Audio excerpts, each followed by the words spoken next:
Welcome to the Resilience Room, where leadership meets life and every transition becomes an opportunity.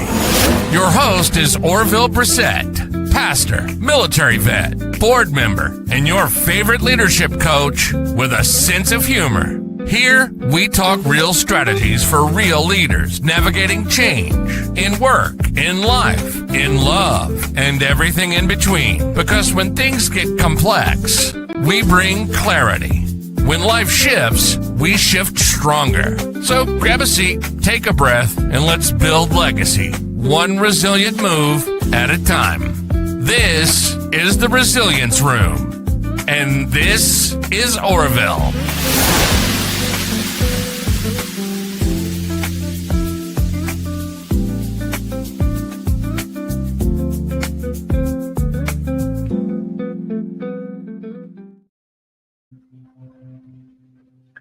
Welcome to the Resilience Room podcast, where strength is built, leaders rise, and breakthrough begins. My name is Orville, and I'm excited about today's episode. Today's episode is a very special one because we're talking directly to students, middle school through college. It's coming down to the end of the school year. Summer break is just a few weeks away, and some of you are in this space where you're feeling the weight of the academic year. You're wondering how you're going to finish, let alone thrive in this summer ahead. And I want to talk to students today. If you're listening to this while you're stressed out about your finals, final projects, online tests, you're overwhelmed by college applications, or just feeling like you're barely keeping your head above the water, this episode is your life raft. So before we dive in, I want you to know something, that resilience isn't about being unbreakable. It's about being unbreakable. And there's a difference. Unbreakable things are rigid and eventually shatter, but unbreakable things bend, adapt, and always find ways to restore their shape. So let's build your unbreakable self together. Let's start by acknowledging something that doesn't get talked about enough in resilience conversations. Student burnout. It's real. It happens. Students get overwhelmed by classes, by expectations, by deadlines, and it's not a character flaw. Now, I've been in this resilience space for years, and here's what I have learned about student stress in 2025. Students are dealing with all types of pressures that previous generations literally cannot comprehend. Middle schoolers, you're navigating social media comparison, academic pressure, identity formation simultaneously. Your brains are literally still developing, but you're expected to make decisions about your future while just trying to navigate friendship drama that feels like life or death, because at your developmental stage, it kind of is. For high schoolers, you're living in what psychologists call optimization culture.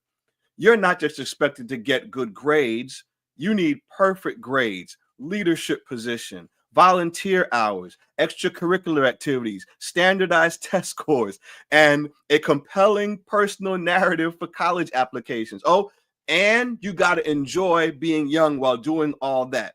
And in reality, the cognitive load is actually unsustainable. And then there's college students. You're making decisions that will impact the next 40 years of your life while your prefrontal cortex, the part of the brain responsible for decision making, isn't fully developed until age 25. You're financing your future with debt. You're competing in an unprecedented job market and trying to find your passion while managing basic adulting tasks. And here's what I need you to understand from a resilience perspective. If you're feeling overwhelmed, You're having a normal, you are having a normal response to abnormal pressure. Don't miss this. If you're feeling overwhelmed, you're having a normal response to abnormal pressure. Your stress response system is working exactly as it was designed. The problem isn't you, it's the system. But here's the truth. You can't control the system, but you can absolutely control your response to it. And that response can transform you from a victim of circumstances into the architect of your own comeback story. So let's talk about what's actually happening in your brain when you're stressed, because understanding the science makes building resilience so much more achievable. When you're facing academic pressure, social challenges, or future uncertainty, your amygdala, your brain's alarm system starts firing. This triggers your stress response system, flooding your body with cortisol and adrenaline.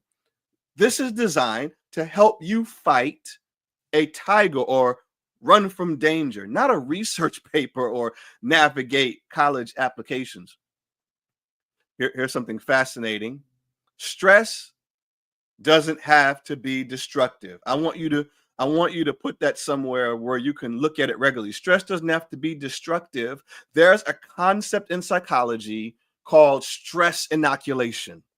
Just like a vaccine exposes you to a small amount of a virus to build immunity, manageable stress actually builds your capacity for handling bigger challenges.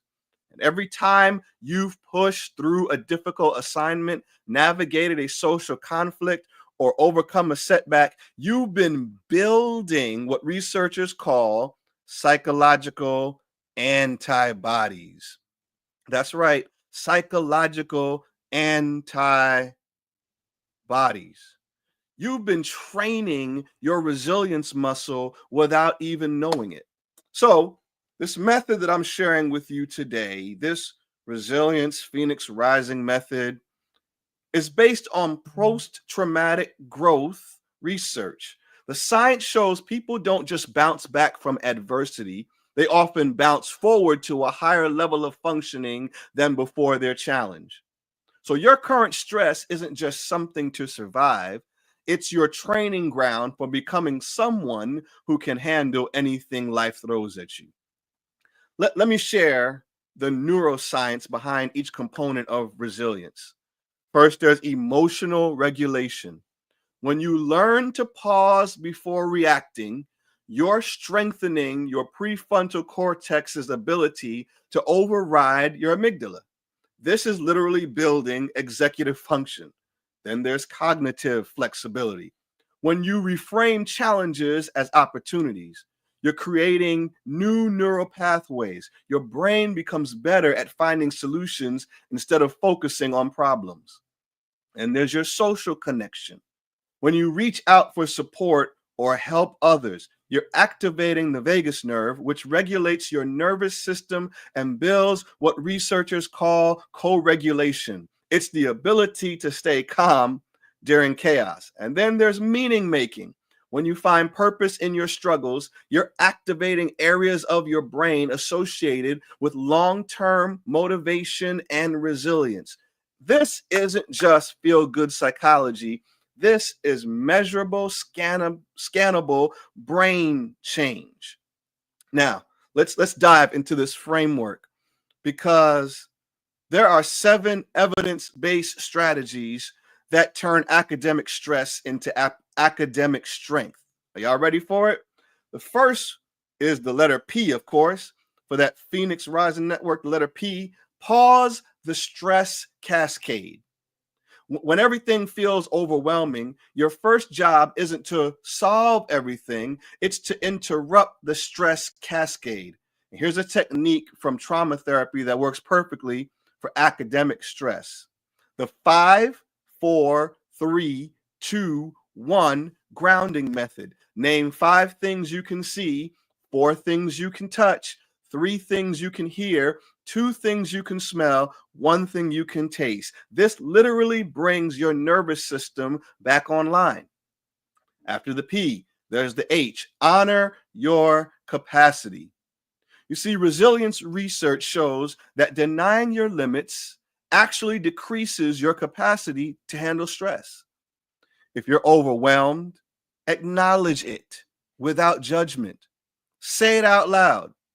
I'm overwhelmed right now, and that's okay. This activates what psychologists call emotional granularity. Emotional granularity, the ability to accurately identify and name your emotional state, which is the first step in managing it. Then, observe the growth pattern. Every challenge you're facing right now is building specific resilience skills.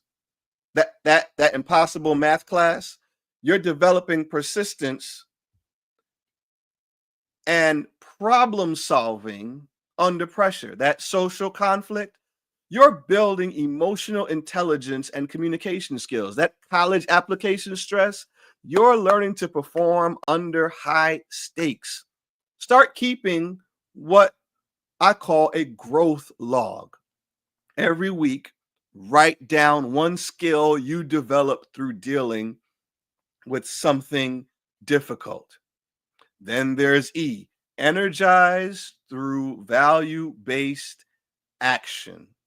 Energize through value-based action. When you're overwhelmed, the solution isn't more thinking, it's aligned action. But not just any action. Research shows that acting in accordance with your core values during stress actually builds resilience. So I want you to ask yourself this question. What's one small action that I can take today that aligns with who I want to become? Then do that thing, even if it's tiny.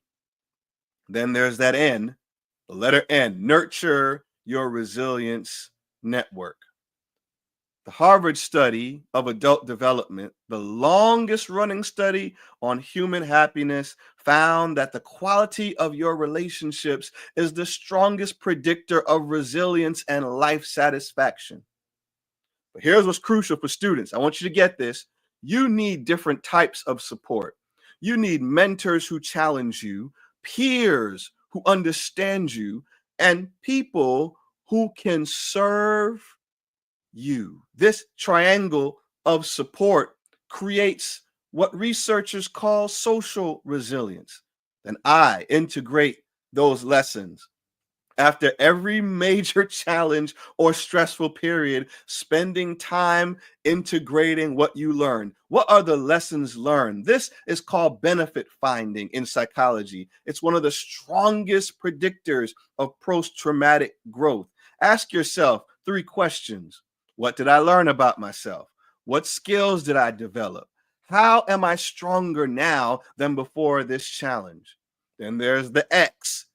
Execute with micro consistency. Yeah, I know that's a big word. Execute with micro consistency. You see, the research on habit formation shows that consistency beats intensity every time. Instead of trying to transform everything at once, pick one small action you can do every day that builds your resilience. Maybe it's 5 minutes of journaling. Maybe it's sending an encouraging text to a friend, or 10 minutes of movement, getting that exercise. The key is micro consistency. So small you can't fail, so consistent it compounds. Let me tell you about a college student that I worked with. We'll just call him the college student that I worked with. He was overwhelmed in his junior year, feeling like he was behind everyone else, dealing with family financial stress on top of academic pressure. And instead of trying to fix everything, he used this framework. He started with micro consistency, 5 minutes of journaling to pause his stress. He honored that he was genuinely struggling instead of pretending that everything was okay. He observed that he was developing real leadership skills through helping his family navigate challenges. He energized himself. by tutoring younger students, something that aligned with his value of education. He nurtured his network by joining a study group and actually being vulnerable about his struggles. He integrated lessons by writing about how challenges were shaping his career. And the result, not only did his grades improve, but he became someone other students came to for advice. He transformed what was overwhelming him into wisdom, and he turned his stress into strength. That's the power of framework versus just hoping things get better. School year is coming to a close. Finals are right up on you. Some of you are already done. Your summer break has already begun. And I want to talk about summer because this is where students either build resilience or deplete it. And I want to give you a different approach for each educational stage based on resilience research. For the middle schoolers, the foundation phase. Your developmental task right now is about identity formation. So summer should be about discovering who you are and not being defined by grades or peer pressure. Just take summer and figure out who you are. Start the first 4 weeks, just be curious without pressure. Just doing things that interest you, not because you have to, but things that interest you. This builds much stronger psychological resilience than external rewards. Try this summer doing 3 things you've always been curious about but never had the time. Don't worry about being good at them. The goal is developing a growth mindset, the belief that abilities can be developed through effort. Weeks 5 through 8, find one way to contribute to something bigger than yourself. Volunteer, help a neighbor, teach someone a skill. Research shows that helping others actually buffers the negative effects of stress on your mental health. Weeks 9 through 12, reflect, integrate. Start a practice of weekly reflection. What did you learn about yourself? What challenges helped you to grow? This builds coherent narrative identity. That's the ability to see your life as a meaningful story where difficulties contribute to your character development. Then high schoolers, you're in that sweet spot where you can make meaningful choices about your future while still having support systems. This is strategic resilience. You can use this summer to do that. Pick a skill that genuinely interests you and commit to developing it. Don't do this to look good on college applications. Don't do this to please somebody else, but seek to master something that you're passionate about to build genuine confidence. Expand your network and get a mentor. Listen, I can't stress this enough. Everybody needs a mentor. For over 20 years, whether it's been in the military, pastoral ministry, teaching undergrad, wherever I have been, I have made it my goal to have a mentor. Everybody needs somebody who can help you grow, who can help you see things from a different lens. And while you're being mentored, find a way to mentor somebody younger. Teaching others actually reinforces your own learning and builds your leadership confidence. And then in month 3, I want you to take on a challenge that's bigger than you, that scares you just a little bit. Apply for something competitive. Start a project. Have a difficult conversation that you've been avoiding. Research on optimal challenge shows that voluntarily chosen difficulties build much stronger resilience than imposed ones. And my college students, you're in what we call the professional resilient stage. You're transitioning from being a student to being a professional, which means your resilience needs to evolve as well. Choose in month 1, choose one skill that will serve you in any career, whether it's communication, project management, data analysis, leadership. The goal isn't to just learn, but to build confidence in your ability to master new things quickly. In month 2, seek industry integration. Start engaging with your field as a peer, not just a student. Take this summer to attend conferences, virtual or in person. Join some professional associations. Make sure you're on LinkedIn. Contribute to discussions on LinkedIn as you build community. This builds what researchers call professional identity, seeing yourself as someone who belongs in your chosen field. Month 3, seek impact and documentation. Create something that shows your ability to add value. Research project, business plan, community initiative, and document it and share it. This builds your confidence and your recognition and your competence, which are key components to professional resilience. All right, listeners, it's time for your signature challenge. I went through all of that to get to your signature challenge.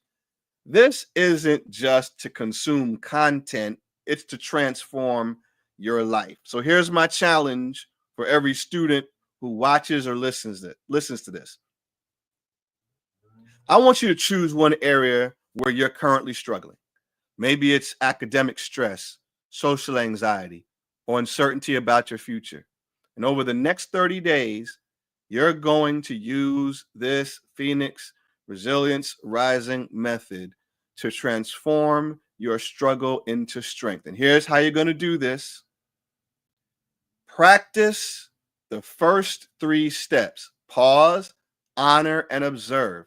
Every time you feel overwhelmed, use the 5, 4, 3, 2, 1 grounding technique, acknowledging your feelings without judgment, and identify the one skill that this challenge is building. Week 2, add, energize, and nurture. Take one values-based action every single day and reach out to one person who can either support you or be supported by you. Week 3, focus. Focus on integrate and execute. Start the simple practice of weekly reflection and commit to one task that you're rebuilding every day. Then week 4, share your story. Share the lessons or the lesson that you've learned and one way you've grown from it. Because the most inspiring transformation story will be featured on a future episode, and you'll get one-on-one resilience coaching session with me. But here's the real prize. You'll have proven to yourself that you can transform any challenge into strength. That's a skill that will serve you the rest of your life. I spent 8.5 years in the military. Yesterday, we celebrated Memorial Day, in which, there's so much history behind it as we celebrate, take time to acknowledge those who have fallen in the line of duty. We celebrated Memorial Day yesterday, and listen, I can't think of a time in the military where I did not have to integrate and execute resilience. I can't think of a time in school, whether it's been middle school, high school. Listen, but I failed geometry in the 10th grade. I had to take it over in the 11th grade. I didn't go to summer school. I spent the summer upset with myself, feeling guilty, feeling like I failed my parents and I failed my teacher, and feeling like I was behind my classmates. But the 11th grade came, and I was determined to pass that geometry class. So I'm not just feeding you information, I'm giving you tidbits from my own personal journey. In college, undergrad, doing grad work for my MBA, doing my doctorate, I've had to navigate moments from school year to school year where I had to take time to just reassess to reimagine, to rebuild, to refocus. And right now, there's a student who's listening to me out there who feels like you're just trying to survive. You're just trying to make it to the finish line, manage stress, figure out your future. Prom is coming up or prom just passed, but what you're actually doing is much more important. What you're going to be doing this summer, what you're going to be doing throughout the rest of this school year is developing psychological muscle that will allow you to handle anything that life throws at you. Your current challenges aren't punishment or proof that something's wrong with you. No, they are your curriculum in becoming someone who can change the world. Did you know that word student comes from the Latin word studere, which means to be eager, to be zealous? You're not just learning subjects, you're learning, how to grow, how to become resilient in the face of uncertainty. That stress you're feeling, it's your strength in disguise. That overwhelm you're managing, that's your leadership skills developing. That uncertainty about your future, it's your ability being forged. You're not just getting through this year, you're rising through this year. You're not just surviving, you're becoming someone who thrives. The phoenix that we kept talking about rises in spite of the fire. It rises not in spite of the fire, but because of it. Sometimes we make mistakes in these podcasts. It's real, it's authentic. Your fire is your fuel. Your struggle is your strength. Your resilience is your superpower. Now, I want you, every student who will watch or listen to this, every parent who's listening to this, I want you to take this to your student in your home, in your network, in your circle. Every student that's listening to this today, that will watch this, I want you to go show the world that you are ready to rise. You are ready to thrive. That you're going to finish this year strong, that you're going to take advantage and maximize the opportunities for the summer, and that you are going to become the best and the strongest and the most resilient you, and turn into the type of leader that this world is looking for. Well, this has been the Resilience Room podcast. I'm your host, reminding you that resilience isn't about bouncing back. It's about bouncing forward. Until the next time, keep pushing, keep rising. That's it for this episode of the Resilience Room, where leaders like you learn how to bend without breaking and turn transitions into triumphs. Like what you heard? Follow us on Instagram at OSB Coaching and on Facebook at OSB Coaching and Consulting. Want to go deeper? Visit osbcoachingandconsulting.com and let's talk about how you can build clarity, confidence, and a leadership legacy that lasts. Until next time, stay grounded, stay growing, and stay resilient.